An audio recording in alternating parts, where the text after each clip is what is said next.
একটু ভোটের জন্য এই কথা বলতে পারে যে আমার ইসলাম দরকার নাই, আমার দেশ হইলি, আমার দেশ আমার সবচেয়ে বড় পরিচয়। নাউযুবিল্লাহ। আজকে দেখলাম অনেক বড় একজন নেতা বলছে এই কথা, আমি শুধু আশ্চর্য হয়েছি, কেমনে বললো উনি? আল্লাহ বলছেন কাইফা তাকফুরুনা বিল্লাহ, কাইফা, কেমনে তাকফুরুনা বিল্লাহ, মানুষ আল্লাহর সাথে নাফরমানি করে কেমনে, এটা কিভাবে সম্ভব?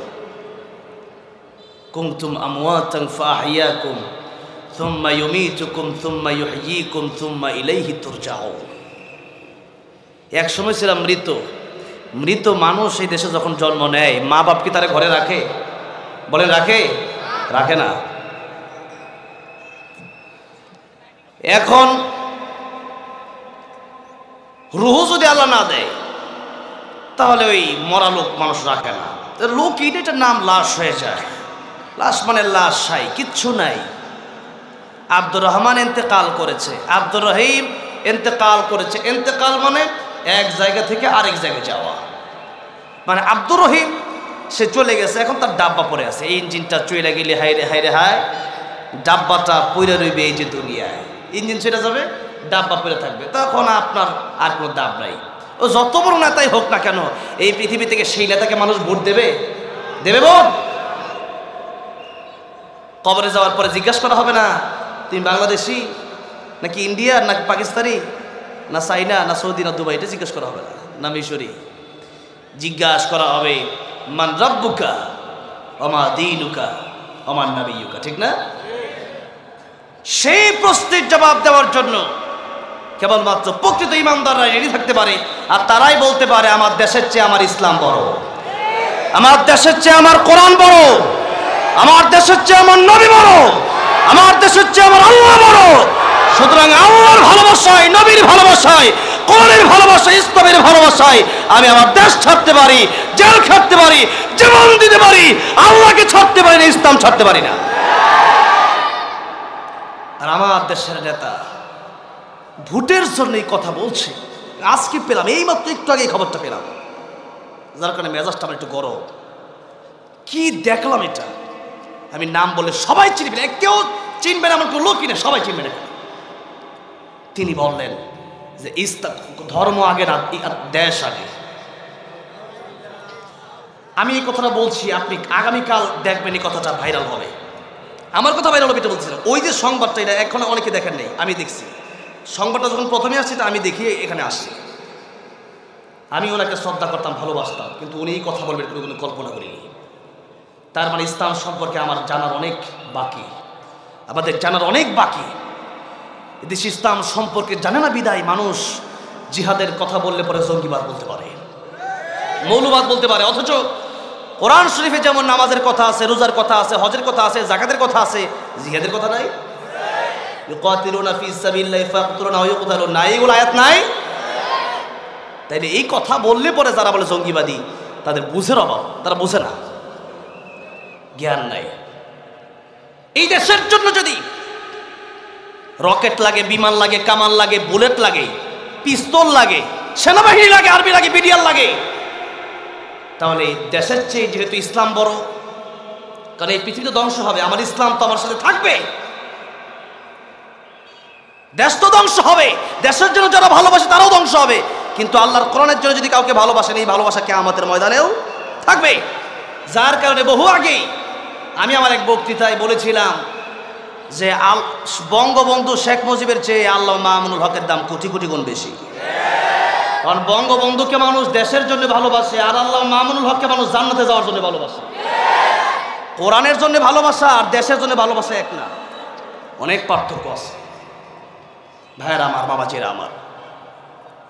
কোরআনের জন্য ভালোবাসা আমাদের আছে, যার কারণে আমরা দেশকে ভালোবাসি না, বিষয়টা এরকম না, বরং দেশের বিরুদ্ধে যখন ওই ভারতীয় আগ্রাসনরা আসে, আমেরিকা থেকে অন্যান্য দেশ থেকে যখন চাপ আসে, সর্বপ্রথম এই দেশের আলেমরাই কথা বলে।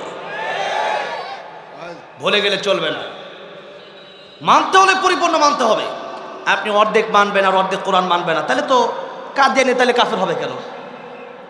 কাদিয়ানির তো কোরআন শরীফ পুরোটাই মানে, খালি একটা আয়াত মানে, এতটুকু মানে না, ওয়ালা কি রাসূলুল্লাহ, এটাও মানে যে রসুল মানে, তো এটা তারা শুধু মানে না ওয়াখাতামান নবিয়্যিন, এতটুকু মানে না, ঠিক না? নবী শেষ নবী এটা মানে না, যার কারণে কাদিয়ানিরা কি কাফের। তো কাদিয়ানিরা এক আয়াতের অর্ধেক না মানলে কাফের হয়ে যাবে, আর আপনি জিহাদের শত শত আয়াত বাদ দিয়ে দিবেন, আপনি ইমানদার থাকবেন। ইসলামী খেলতামাশা জিনিস না। সুতরাং আমরা দেশের পাগল, আমরা দেশকে ভালোবাসি, ঠিক আছে, আমরা দেশের জন্য লড়তে প্রস্তুত, কিন্তু দেশের জন্য যতটা ভালোবাসা আছে তার চেয়ে কুচি কুচি করে বেশি ভালোবাসা আমার ইসলামের জন্য, আমার কোরআনের জন্য। তাই দেশের জন্য যদি দেশের বিরুদ্ধে, দেশের পিস্তল আছে মানে কি পুলিশের কাছে পিস্তল দিছে কি মারার জন্য দিছে, রাখবা, তোমরা যখন হামলা করতে আসো তখন তোমার মোকাবেলা যখন লাগতে পারে। তো এই জন্য নবীর হাতে তরবারি ছিল না, নবী 27টা যুদ্ধ অংশগ্রহণ করেছে। নবী কেমন করছে? আমাদের দেশে কিছু সিন্নি খুররা আছে, নাম দিয়েছে সুন্নি, আসলে শুধু খায় সিন্নি। এটাই হলে এটাই মিলাদ পরে 12 রবিউল ডাকডোল বাজায়। এই তাহারি মার্কা কিছু লোক আছে, তাদের বক্তব্য হচ্ছে ইসলামের সাথে, তাদের বক্তব্য কি জন্য?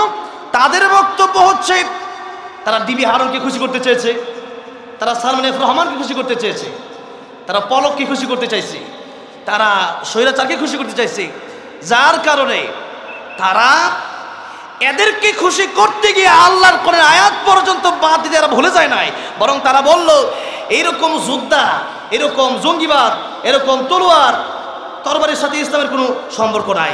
নাউজুবিল্লাহ। সম্পর্ক ঠিকই আছে। আমার ইসলাম, আমি কাউকে এমনি মারবো না, আমি কাউকে কিচ্ছু বলবো না। আমাকে গালি দিলে আমি কিছু না বলতে পারি, আমার বাপকে দিলে না বলতে পারি, আমার মাকে দিলে না বলতে পারি, কিন্তু খবরদার আবু বকর আর হাম উম্মতি বি উম্মতি আবু বকর রাদিয়াল্লাহু আনহু এত নরম মানুষ, ইহুদি নবীকে এবং আল্লাহকে গরিব বলছে, গালি দিয়েছে। লম্বা চড়া ঘটনা, এটা আমি 1 মিনিটে বলি। তখন আবু বকর সিদ্দিক রাদিয়াল্লাহু আনহু একটা থাপ্পড় মারছে, ইহুদি এসে বিচার দিচ্ছে, ইয়া রাসূলুল্লাহ আমার থাপ্পড় দিছে। নবীজি বলছেন আবু বকর, এই ইহুদিকে বলল, ইহুদি আবু বকর তোমার থাপ্পড় দিছে, আমার তো মনে হচ্ছে উমর মনে হয় দিছে, কারণ আসাদুহুম ফি আমরিল্লাহি ওমর, উমর হচ্ছে গরম মানুষ, আর আবু বকর সিদ্দিক রাদিয়াল্লাহু আনহু নরম মানুষ, উম্মতের মধ্যে উনি নরম মানুষ। এত নরম জিরি উনি সহ্য করতে পারেন না। কেন? বললো আমার নবীকে গালি দেওয়া হলে এখানে আমি সহ্য করতে পারি না। নবীজির কাছে বলে, ইয়া রাসূলুল্লাহ আমি আসছি বিচার দেওয়ার জন্য। নবী বললেন মনে হয় আবু বকর দেয় নাই। এর মাঝখানে আবু বকর সিদ্দিক রাদিয়াল্লাহু আনহু হাজির হয়ে গেল, বলল আবু বকর তুমি তাকে থাপ্পড় দিচ্ছ? আবু বকর সিদ্দিক রাদিয়াল্লাহু আনহু বলেন, ইয়া রাসূলুল্লাহ একটা দিছি, আর একটা মারার অনুমতি দেন। আল্লাহু আকবার।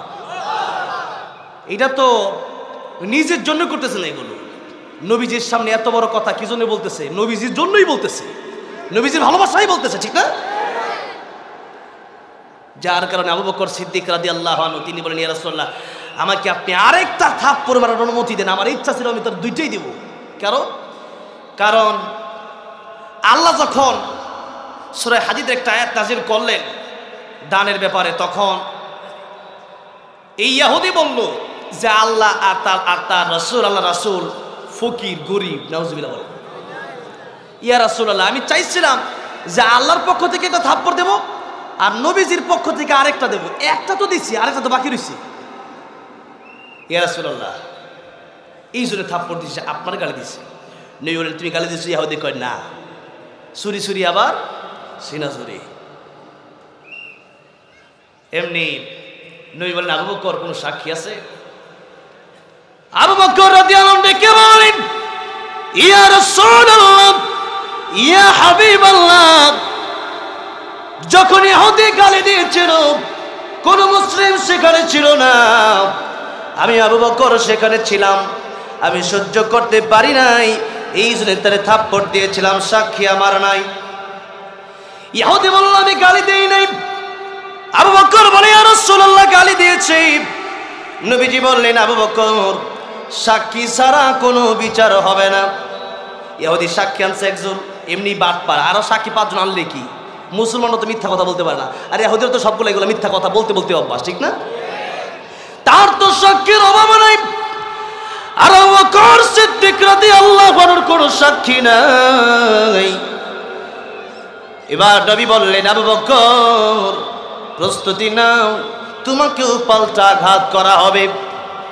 যেই মাত্র প্রস্তুতির কথা বলা হলো, এমনি দেখা যায় জিবরাইল আমিন আল্লাহ নবীর দরবারে এসে হাজির হয়ে গেছে।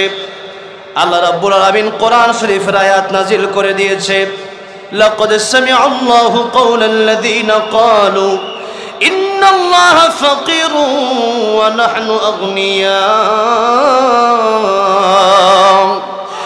ওগো নবীজি, এই ইহুদি আল্লাহ রাসূলের ব্যাপারে যেই কথা বলেছে, কে ধনী দাবি করেছে, এই ব্যাপারে দুনিয়ার কারো সাক্ষীর প্রয়োজন নাই। ইহুদির বিরুদ্ধে আবু বকর সিদ্দিক রাদিয়াল্লাহু আনহুর পক্ষে আমার আল্লাহ স্বয়ং নিজেই সাক্ষী হিসাবে যথেষ্ট হয়ে গেছে। সুতরাং ইয়া রাসূলুল্লাহ, পৃথিবীর সব মানুষের সাক্ষী দরকার কি? আমার আল্লাহ আবু বকর সিদ্দিক রাদিয়াল্লাহু আনহুর সাক্ষী। সুবহানাল্লাহ। ভাইয়ের আমার, বাবাজির আমার, মুহাম্মদুর রাসূলুল্লাহ ওয়াল্লাযীনা মাআহু আশিদ্দাউ আলাল কুফার রুহামাউ বাইনাহুম। নবীজি এমনি নরম ছিলেন, কিন্তু ইসলামের বিরুদ্ধে যখন কেউ কথা বলতো, নবী নরম ছিলেন না গরম ছিলেন? নরম ছিলেন না গরম ছিলেন? সুতরাং আমি বলতে চাই, দেশের জন্য যদি রকেটের প্রয়োজন হয়, বুলেটের প্রয়োজন হয়, কামানের প্রয়োজন হয়, সেনাবাহিনীর প্রয়োজন হয়, আল্লাহর কোরআন রক্ষার জন্য, দ্বীন ইসলাম হেফাজতের জন্য বুলেট, তলোয়ার, কামান, রকেট, বীর মুজাহিদের প্রয়োজন আছে না নাই? তখন কেন আপনি বলেন যে জঙ্গি হয়ে গেছে? তাহলে আপনি কি এটাও বলবেন যে বাংলাদেশ পুরোটাই জঙ্গি হয়ে গেছে? যারা এতদিন আলেমদেরকে রাজাকার বলেছে, তারা এই রাজাকার হয়ে দেশ থেকে পালাইতে বাধ্য হয়েছে। বুঝে বলে কথা তো বুঝে বলে না, না বুঝে বলে, এই জন্য ঝামেলা হয়। না বুঝলে কথা বলাই দরকার নাই, তখন চুপ থাকা ভালো। আমার ভাইরা, বাবাজিরা, বলছিলাম আল্লাহর জন্য আমাদের ভালোবাসা সবচেয়ে বেশি। কারণ যখন আমার আপনার কেউ ছিল না, তখন ছিল কে? মায়ের পেটে খাবার খাওয়াইছে কে? আবার যখন আমাদের কেউ রবে না, ওই কবরে যাওয়ার পরে বন্ধু হবে কে? কে বন্ধু হবে? তাই আল্লাহ রাব্বুল আলামিন সূরা মাদায় বলেছেন, তোমাদের বন্ধু কারা? এটাও আল্লাহ বললেন। কারণ বন্ধু নির্বাচন করতে ভুল হলে পরে তখন মানুষ অনেক জায়গায় ভুল করে ফেলে, মানুষের জীবন নষ্ট হয়ে যায়। এই জন্য আল্লাহ রাব্বুল আলামিন বলছেন, ইন্নামা ওয়ালিয়ুকুমুল্লাহু ওয়া রাসূলুহু ওয়াল্লাযীনা আমানুল্লাযীনা ইউকিমুনাস সালাত আল্লাযীনা ইউকিমুনাস সালাতা ওয়া ইউতুনাজ যাকাতা ওয়া হুম রাকিউন। আল্লাহ রাব্বুল আলামিন বলছেন, আমাদের বন্ধু কে কে হবে? আল্লাহ বলে দিলেন, তোমাদের বন্ধু এক নম্বরে যিনি হবেন তিনি আল্লাহ। আল্লাহ বলেন, আমি নিজেই তোমাদের প্রথম বন্ধু। প্রথম বন্ধু কে? প্রথম বন্ধু কে? এই জন্য এক কবি বলেছেন, সাহাবতে সালেহ তোরা সালেহ কোনা, সাহাবতে তালেহ তোরা তালেহ কোনা। সৎসঙ্গে স্বর্গবাস, অসৎসঙ্গে সর্বনাশ।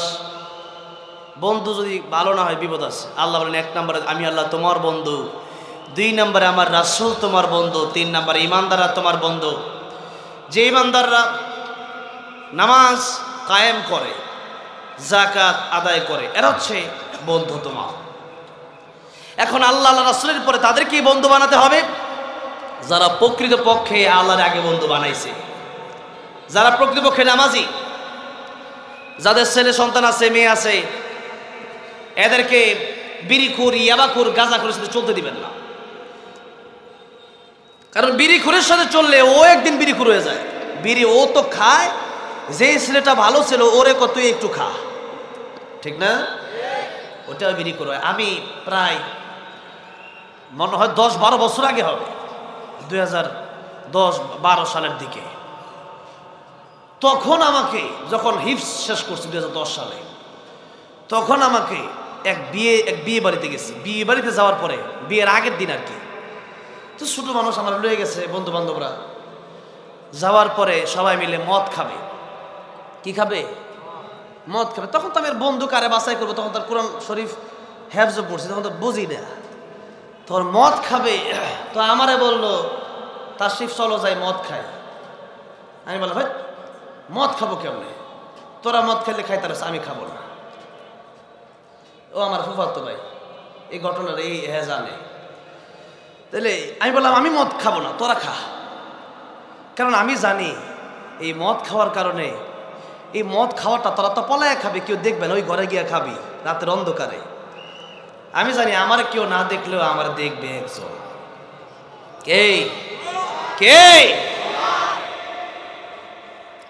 এতটুকু যদি মানুষের অন্তরে থাকে যে আমার কেউ তো দেখে না, আমার আল্লাহ তো ঠিকই দেখে, সে বান্দা গুনাহ করতে পারে?